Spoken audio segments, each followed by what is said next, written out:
નમસ્કાર ગુજરાત મિત્રો, સ્વાગત છે તમારું આજના તાજા સમાચારોમાં। તો મિત્રો આજે આપણે આજના આ વિડીયોમાં આજના 6 મોટા સમાચાર વિશે મિત્રો આ વિડીયોમાં વાત કરશું। તો જે પણ મિત્રો આપણી આ ચેનલની અંદર નવા આવ્યા છે તે મિત્રોને ખાસ વિનંતી કરીશ કે ચેનલને સબસ્ક્રાઈબ કરી લેજો, જેથી કરીને મિત્રો તમને દરરોજ કામના અને ખેડૂત સમાચાર આપણી આ ચેનલ થકી જોવા મળ્યા રહે। તો મિત્રો આજની પહેલી ખબરની વાત કરીએ તો અંબાલાલ પટેલની વરસાદની મહત્વની આગાહી કરવામાં આવી ગઈ છે। મિત્રો રાજ્યમાં ફરી કમોસમી વરસાદની હવામાન નિષ્ણાત અંબાલાલ પટેલે આગાહી કરી છે। આજથી 3 દિવસ સુધી અરબ સાગરમાં વરસાદની સિસ્ટમ રહી શકે છે મિત્રો, જેની સીધી અસર ગુજરાતના વાતાવરણ ઉપર જોવા મળશે। દક્ષિણ ગુજરાત અને દક્ષિણ સૌરાષ્ટ્રમાં હળવા વરસાદની શક્યતાઓ વ્યક્ત કરવામાં આવી છે મિત્રો। આગામી 1 થી 5 જાન્યુઆરી સુધી મહીસાગર, પંચમહાલ અને અરવલ્લીમાં માવઠું થઈ શકે છે। ઉત્તર ગુજરાતના મિત્રો કેટલાક જિલ્લાઓમાં પણ હળવા વરસાદની આગાહી કરવામાં આવી ગઈ છે મિત્રો, જેમાં કચ્છ, બનાસકાંઠા અને સાબરકાંઠામાં પણ મધ્યમ વરસાદની આગાહી કરવામાં આવી છે। 5 જાન્યુઆરી સુધી દેશના 70% ભાગમાં મિત્રો વાતાવરણમાં પલટો આવી શકે છે તેવી મિત્રો અંબાલાલ પટેલે આગાહી કરી છે। ત્યારબાદના મહત્વના સમાચારની વાત કરીએ તો મિત્રો આવતા મહિને બેંકોની રજાઓ જાહેર થઈ ગઈ છે। બેંકના કામ બાકી હોય તો પૂરા કરી લેજો। નવું વર્ષ એટલે કે 2024 શરૂ થવા જઈ રહ્યું છે।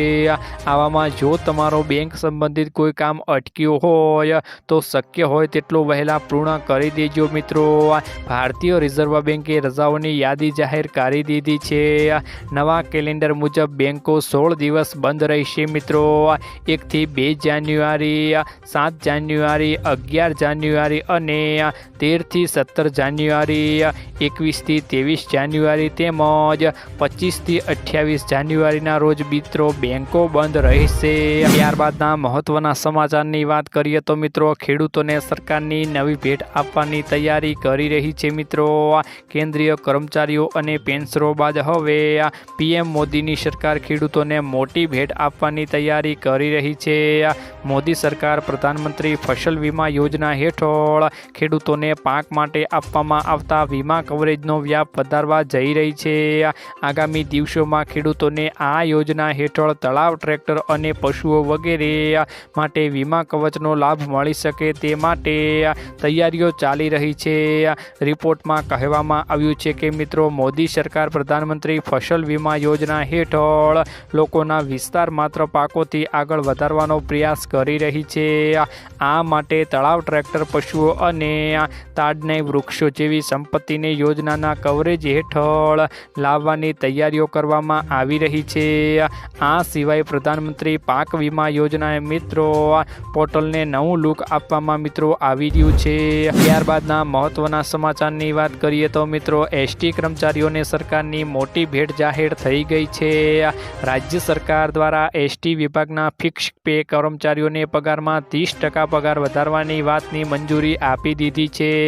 નાણાં વિભાગે 30% વધારાની મંજૂરી આપી હતી। નાણાં વિભાગ દ્વારા મંજૂરી મળતા હવે એસટીના નિગમના ફિક્સ પે કર્મચારીઓને પગારમાં સીધો વધારો થશે। સૂત્રોના જણાવ્યા પ્રમાણે મિત્રો નાણાં વિભાગની મંજૂરી મળતા વહેલામાં વહેલી તકે તેને અમલવારી શરૂ કરવામાં આવશે મિત્રો। આ નિર્ણયથી 7,000થી વધુ કર્મચારીઓને મિત્રો સીધો લાભ થશે। ત્યારબાદના મહત્વના સમાચારની વાત કરીએ તો મિત્રો 1 જાન્યુઆરીથી ₹450માં મળશે ગેસ સિલિન્ડર। મિત્રો રાજસ્થાનમાં સરકાર બનતાની સાથે જ ભાજપે પોતાના ઘોષણાપત્રમાં વચનો પૂરા કરવાનું શરૂ કરી દીધું છે। રાજ્ય સરકારે સૌથી પહેલા સસ્તા સિલિન્ડર આપવાનો પ્રયાસ કર્યો છે। મુખ્યમંત્રી ભજનલાલ શર્માએ આજે આ અંગે મોટી જાહેરાત કરી હતી કે તેમણે કહ્યું હતું કે ઉજ્જવલા યોજનાના લાભાર્થીઓને 1 જાન્યુઆરી 2024થી ₹450માં એલપીજી સિલિન્ડર આપવામાં આવશે મિત્રો। આ યોજનાનો અમલ ઠરાવ પત્રના વચન મુજબ કરવામાં આવશે મિત્રો। ત્યારબાદના મહત્વના સમાચારની વાત કરીએ તો મિત્રો યોગી સરકારની ખેડૂતો માટે મોટી જાહેરાત કરવામાં આવી ગઈ છે। મિત્રો કેન્દ્રની મોદી સરકાર દ્વારા ખેડૂતોને આર્થિક રીતે મજબૂત કરવા માટે સતત પગલાં લેવામાં આવી રહ્યા છે। બીજી તરફ યુપીની યોગી સરકારે પણ ખેડૂતો માટે ઘણા નિર્ણય લીધા દીધા છે। આ અંતર્ગત યુપીમાં સરકારી કેન્દ્રો પર ખેડૂતોને ડાંગરની ખરીદીના 48 કલાકની અંદર ચૂકવણી કરવામાં આવશે। મિત્રો, આ આદેશ ઉત્તર પ્રદેશના મુખ્યમંત્રી યોગી આદિત્યનાથે અધિકારીઓ માટે જારી કર્યો છે। રાજ્ય સરકારના પ્રવક્તાએ જણાવ્યું હતું કે સીએમ યોગી આદિત્યનાથે તેમના સત્તાવાર નિવાસસ્થાન પર એક બેઠકમાં જણાવ્યું હતું કે અનાજની ખરીદી અને વિતરણ વ્યવસ્થાની સમીક્ષા કરી હતી। આ દરમિયાન તેમણે જરૂરી માર્ગદર્શિકા પણ આપી હતી। મુખ્યમંત્રીએ કહ્યું હતું કે રાજ્ય સરકારે ખેડૂતોના હિતમાં નિર્ણય કર્યો છે।